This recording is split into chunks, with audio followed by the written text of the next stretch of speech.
എല്ലാ കൂട്ടുകാർക്കും നമസ്കാരം. നമ്മുടെ പുതിയ വീഡിയോയിലേക്ക് സ്വാഗതം. ഇന്നത്തെ നമ്മുടെ വീഡിയോ വളരെ രുചികരമായിട്ടും എളുപ്പത്തിലും തയ്യാറാക്കി കഴിക്കാൻ പറ്റിയ നല്ല രുചിയേറിയ മുട്ടക്കറിയാണ്. ഈ ഒരു മുട്ടക്കറിയുടെ പ്രത്യേകത എന്താന്ന് വെച്ചാൽ നമ്മൾ ഇതിലേക്ക് മുളകും പൊടി, ഗരം മസാലപ്പൊടി അങ്ങനെയുള്ള ഒന്നും തന്നെ ചേർക്കുന്നില്ല. എങ്കിലും ബിരിയാണി ഗ്രേവിയുടെ സ്വാദും നല്ല ഫ്ലേവറൊക്കെ തന്നെയാണ്. ഇനിയിപ്പോൾ അധികം മസാലകൾ ചേർക്കാത്ത മുട്ടക്കറിയാണ് നിങ്ങൾക്ക് തയ്യാറാക്കി എടുക്കാൻ ഇഷ്ടമെങ്കിൽ ഈ ഒരു റെസിപ്പി തീർച്ചയായിട്ടും ഇഷ്ടപ്പെടുകയും ചെയ്യും. അപ്പോൾ നോക്കിയാലോ എങ്ങനെയാണ് വളരെ രുചികരമായിട്ടുള്ള സിമ്പിൾ മുട്ടക്കറി തയ്യാറാക്കി എടുക്കുന്നതെന്ന് നമ്മുടെ വീഡിയോയിൽ കൂടെ നമുക്ക് കണ്ടു നോക്കാം. ഇനി നമുക്ക് മുട്ടക്കറിയുടെ പാചകം തുടങ്ങാം. ഇതിനായിട്ട് ഞാനിവിടെ 6 മുട്ടയാണ് പുഴുങ്ങി വെച്ചിട്ടുള്ളത്. മുട്ട പുഴുങ്ങി മാറ്റി വെച്ച് കഴിഞ്ഞാൽ പിന്നെ നമുക്കിതിലേക്ക് ആവശ്യമായ ചേരുവകൾ കൂടെ ഒന്നെടുത്ത് വെക്കണം. 6 മുട്ടയ്ക്ക് 4 സവാള എടുത്തിട്ടുണ്ട്. അതുപോലെ നമ്മൾ ഇതിലേക്ക് മുളക് പൊടി ചേർക്കുന്നില്ല. പകരമായിട്ട് ഞാനിവിടെ ഒരു 10 പച്ചമുളക് എടുത്തിട്ടുണ്ട്, ഒരു ചെറിയ കഷ്ണം ഇഞ്ചി, ഒരു ബോൾ വെളുത്തുള്ളി, 2 തക്കാളി, 4 സവാള നമുക്കൊന്ന് പൊടിയായി കട്ട് ചെയ്തെടുത്തിട്ട് വരാം. അതുപോലെ പച്ചമുളക്, വെളുത്തുള്ളി, ഇഞ്ചി ഇത്രയും ചേർത്ത് നല്ല പോലെ ഒന്ന് ചതച്ചും കൂടെ എടുത്ത് വെക്കാം. മിക്സിയുടെ ജാറിലിട്ട് ചതച്ചെടുത്താൽ മതിയാകും. ഇത്രയും കാര്യങ്ങളായാൽ പിന്നെ നമുക്കുടൻ തന്നെ മുട്ടക്കറി തയ്യാറാക്കാൻ തുടങ്ങാം. മുട്ടക്കറി തയ്യാറാക്കി എടുക്കാനായിട്ട് ഒരു പാൻ അടുപ്പിലേക്ക് വെച്ചിട്ടുണ്ട്. പാൻ ഒന്ന് ചൂടായി വരട്ടെ. ഇപ്പോൾ നമ്മുടെ പാൻ ചൂടായി വന്നിട്ടുണ്ട്. ഇനി ഇതിലേക്ക് വെളിച്ചെണ്ണ ഒഴിച്ചു കൊടുക്കാം. വെളിച്ചെണ്ണ ചൂടായി കഴിഞ്ഞാൽ നമ്മൾ ചതച്ചെടുത്തിട്ടുള്ള ഇഞ്ചി, പച്ചമുളക്, വെളുത്തുള്ളി ഇത് ചേർക്കാം. ഇനി നല്ലവണ്ണം ഒന്ന് മൊരിയിച്ചെടുക്കാം. വഴറ്റുന്ന ഈ ഒരു പച്ചമുളകിലേക്ക് കുറച്ച് കറിവേപ്പില ചേർത്ത് കൊടുക്കാം. വീണ്ടും നല്ലോണം തന്നെ വഴറ്റിയെടുക്കാം. വഴറ്റുന്ന മസാലയിലേക്ക് അല്പം കല്ലുപ്പ് ചേർക്കാം. നല്ലോണം തന്നെ വഴറ്റിയെടുക്കാം. വഴറ്റുന്ന ഇഞ്ചി, പച്ചമുളക്, വെളുത്തുള്ളി എല്ലാം നല്ല പോലെ തന്നെ മുരിഞ്ഞു വന്നിട്ടുണ്ട്. ഇതേപോലെയാണ് ആയി വരേണ്ടത്. ഈ ഒരു പരുവമായാൽ പിന്നെ നമുക്കിതിലേക്ക് പൊടിയായി കട്ട് ചെയ്തിട്ടുള്ള സവാള ചേർക്കാം. സവാള ചേർക്കുവാണ്. വീണ്ടും വഴറ്റി കൊടുക്കാം. ഇനി സവാള നല്ല മെറൂൺ കളറിലേക്ക് ആയി വരണം. അതുവരെയും നമുക്കൊന്ന് വഴറ്റണം.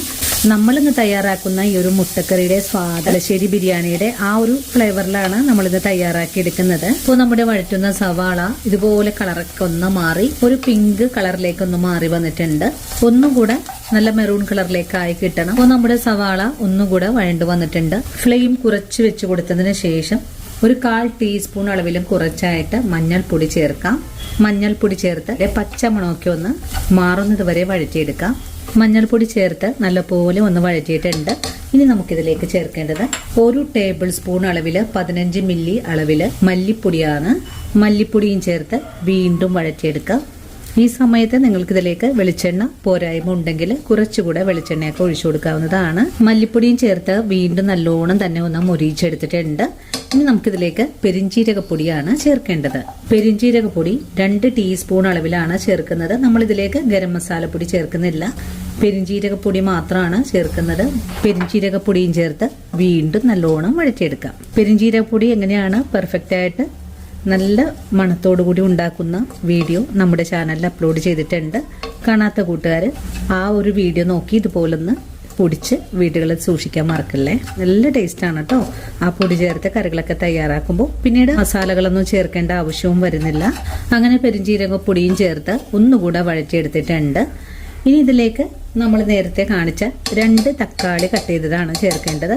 തക്കാളി ചേർത്ത് കഴിഞ്ഞാൽ പിന്നെ ഇളക്കി കൊടുക്കുന്നതിന് മുമ്പായിട്ട് തന്നെ ഫ്ലെയിം സിമ്മിലേക്കൊന്ന് മാറ്റിയതിന് ശേഷം ആവിയിൽ വെച്ച് നമുക്കൊന്ന് വേവിച്ചെടുക്കാം. അങ്ങനെ ചെയ്യുവാണെങ്കിൽ വളരെ എളുപ്പത്തിൽ തന്നെ തക്കാളി നല്ല സോഫ്റ്റ് ആയിട്ട് വാടിക്കിട്ടുന്നതാണ്. സമയത്ത് ഫ്ലെയിം സിമ്മിൽ വെക്കാൻ മറന്നു പോകരുത്. ഒന്ന് മൂടി വെച്ച് കൊടുക്കുന്നുണ്ട്. അങ്ങനെ നമ്മുടെ തക്കാളി മൂടി വെച്ചിട്ട് 1 മിനിറ്റ് ഒക്കെ ആയിട്ടുണ്ട്. ഇനി നമുക്ക് ഈ മൂടി ഒന്ന് തുറന്ന് നോക്കാം. ഇനി അടി ചേർത്ത് നല്ലോണം ഇളക്കി കൊടുക്കാം. മസാല ഒന്നും അടിയിലൊന്നും പിടിച്ചിട്ടില്ല. ഒന്നുകൂടെ ഇളക്കി യോജിപ്പിച്ചിട്ടുണ്ട്. 1 മിനിറ്റും കൂടെ മൂടി അടച്ച് വെക്കുവാണ്. 1 മിനിറ്റും കൂടെ മൂടി വെച്ച മുട്ടക്കറി നമുക്കൊന്ന് തുറന്ന് നോക്കാം. ഇപ്പോഴും അടിയിലൊന്നും തന്നെ പിടിച്ചിട്ടില്ല. അതുപോലെ സവാളയൊക്കെ നല്ല പോലെ വാടിയിട്ടുണ്ട്. തക്കാളിയൊക്കെ നല്ല സോഫ്റ്റ് ആയിട്ട് ഉടഞ്ഞും വന്നിട്ടുണ്ട്. ഇതുപോലെയാണ് നമുക്കിവിടെ വാടി കിട്ടിയിട്ടുള്ളത്. ഇനി നമുക്ക് ഫ്ലെയിം അങ്ങ് കൂട്ടി വെച്ച് കൊടുക്കാം. അതിനുശേഷം നമ്മുടെ ഗ്രേവിക്ക് അനുസരിച്ചിട്ടുള്ള വെള്ളം ഒഴിച്ചു കൊടുക്കാം. ഞാനിവിടെ 1.5 ഗ്ലാസ് വെള്ളം ഒഴിച്ചു കൊടുത്തിട്ടുണ്ട്. ഒരു 450 മില്ലി അളവിലാണ് വെള്ളം ഒഴിച്ചു കൊടുത്തിട്ടുള്ളത്. നല്ലോണം ഇളക്കി യോജിപ്പിച്ചതിന് ശേഷം നമ്മുടെ മുട്ടയുടെ ഗ്രേവിക്ക് കുറച്ച് ഉപ്പ് പോരായ്മയുണ്ട്. ഞാൻ കുറച്ചുകൂടെ ഉപ്പ് ചേർക്കുന്നുണ്ട്. ഒന്നുകൂടെ ഇളക്കി യോജിപ്പിച്ച് കൊടുക്കാം. ഇപ്പോൾ നല്ലോണം തിളച്ചു തുടങ്ങിയിട്ടുണ്ട്. വീണ്ടും ഫ്ലെയിം അങ്ങ് കുറച്ച് കൊടുക്കാം.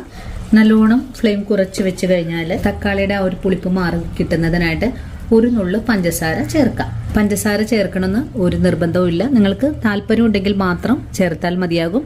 അതുപോലെ മുട്ടക്കറിയൊക്കെ തയ്യാറാക്കുമ്പോൾ ഇതുപോലെ ഒരു നുള്ളു പഞ്ചസാര ചേർക്കുന്നത് കറിയുടെ സ്വാദ് വർദ്ധിപ്പിക്കുന്നതാണ്.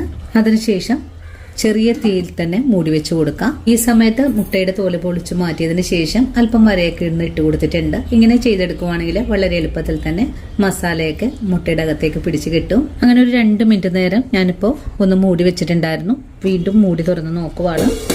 ഇപ്പോൾ നമ്മുടെ കറിയിൽ അത്യാവശ്യം ഗ്രേവിയോട് കൂടി തന്നെയാണ് ഇരിക്കുന്നത്.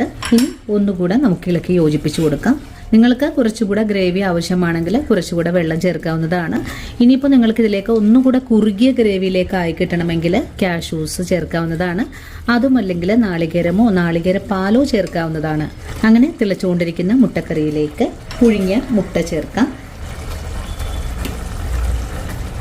മുട്ട ചേർത്ത് കഴിഞ്ഞാൽ മസാല ഒന്ന് പിടിച്ചു കിട്ടുന്നതിനായിട്ട് ഒന്നും കൂടി ഇളക്കി യോജിപ്പിച്ച് കൊടുക്കാം. ഇനി ചെറിയ തീയിൽ വെച്ച് 1 മിനിറ്റ് കൂടെ ഒന്ന് മൂടി വെച്ച് കൊടുക്കാം. 1 മിനിറ്റ് നേരം നല്ലോണം തിളപ്പിച്ചെടുത്തിട്ടുണ്ട്. ഇനി നമുക്ക് ഈ മുട്ടക്കറിയിലേക്ക് കുറച്ചുകൂടെ കറിവേപ്പില ചേർത്ത് കൊടുക്കാം.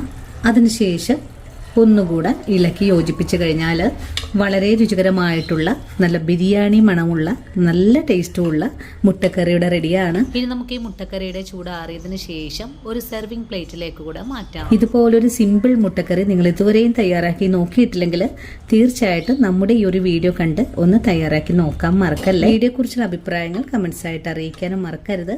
ഇനിയും ഇതുപോലുള്ള സിമ്പിൾ വീഡിയോ ഒക്കെ ആയിട്ട് നാളെയും ഓടിയെത്തുന്നതാണ്. അതുവരെ സ്നേഹത്തിന്റെ ഭാഷയിൽ വീണ്ടും കാണാം.